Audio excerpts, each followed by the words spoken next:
গোলাপের মধ্যে টক দিন, আপনি কল্পনা করতে পারবেন না এটা দিয়ে কি হতে পারে। আপনি কি মনে করেছেন গোলাপ শুধু ফুল হিসেবে ব্যবহার করা হয়?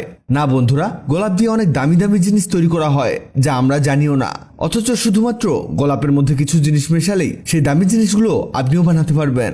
এর জন্য কিছু ফ্রেশ দেখে গোলাপ নিতে হবে।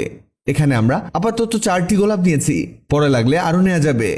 এই ফুলগুলোর পাপড়িগুলোকে খুলতে হবে। ভাবছেন গোলাপগুলো নষ্ট করছি? বন্ধুরা, এখানে এই পাপড়িগুলো দিয়েই আমাদের কাজ সম্পন্ন করতে হবে। আমাদের পাপড়ি কম হয়েছে, তাই আমরা আরো 2টো গোলাপের পাপড়ি নিয়ে নিচ্ছি। এই দেখুন, আমাদের পাপড়ি ছেঁড়া শেষ। কতগুলো নিয়েছি, আপনি চাইলে আরো বেশি করে নিতে পারেন। এবার একটি বাটিতে নিব পরিষ্কার পানি। এই পানির মধ্যে পাপড়িগুলো দিতে হবে। এখানে মূলত পাপড়িগুলোকে আমাদের ভালোভাবে ধুতে হবে। এই যে আমাদের কাজ প্রায় কমপ্লিট। এবার একটি প্যানের মধ্যে পানি নিন। এবার এর মধ্যে সেই পাপড়িগুলোকে দিয়ে দিন। এগুলোকে আমাদের সিদ্ধ করে নিতে হবে। এখানে দেখবেন এগুলো দ্রুত রং ছাড়া শুরু করেছে। দেখুন কিভাবে কালারলেস হয়ে যাচ্ছে, আর এগুলো লাল থেকে সাদা হয়ে যাচ্ছে।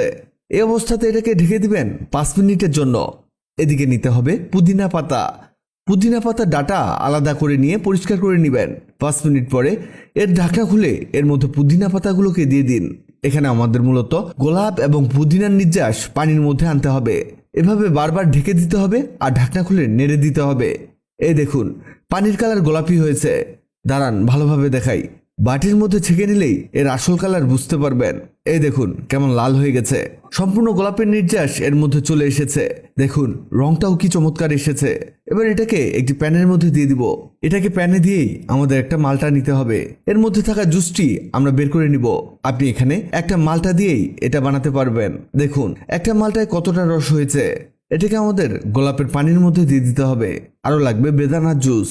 অনেক দামি একটা জিনিস তৈরি করছি, তাই এসব ফল তো লাগবেই। এই জুসটিকে আমাদের সেই গোলাপের জুসের মধ্যে অ্যাড করতে হবে। এবার এটাকে মিক্স করে নিন। এই পর্যায়ে এর মধ্যে দিব 1 কাপ চিনি। চিনি এতে অ্যাড করে ভালোভাবে মিশিয়ে নিতে হবে। ভাবছেন গোলাপ ফুল থেকে কি অদ্ভুত জিনিস তৈরি হচ্ছে? অদ্ভুতের কিছুই না, এটা অনেক দামি জিনিস তৈরি হচ্ছে। এটাকে এবার হিট দিয়ে দিয়ে গাঢ় বানাতে হবে। আর এটাকে হিট দেওয়ার সময় মাঝে মাঝে নাড়তে থাকতে হবে যাতে নিচের দিকে লেগে না যায়।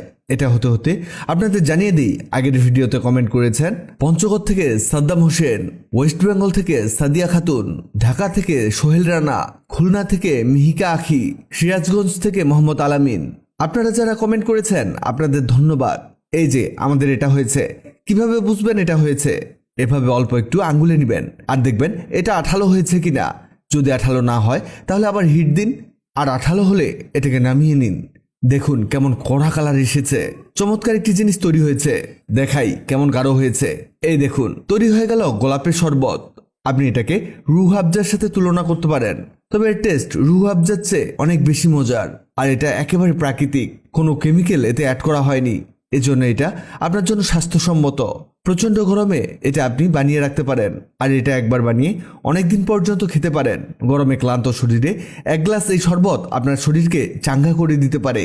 ভিডিওটি অনেকের কাজে আসতে পারে, তাই ভিডিওটিকে শেয়ার করুন। আপনি পৃথিবীর কোন জায়গা থেকে ভিডিওটি দেখছেন কমেন্ট করুন, যাতে পরবর্তী ভিডিওতে আপনাকে ধন্যবাদ জানাতে পারি। ভিডিওটি ভালো লাগলে লভলি একদিন, খারাপ লাগলে হাহারি একদিন। এমন সব তথ্যবহুল ভিডিও পেতে ন্যাচারাল বিউটি হ্যাক্সকে লাইক ও ফলো দিয়ে রাখুন।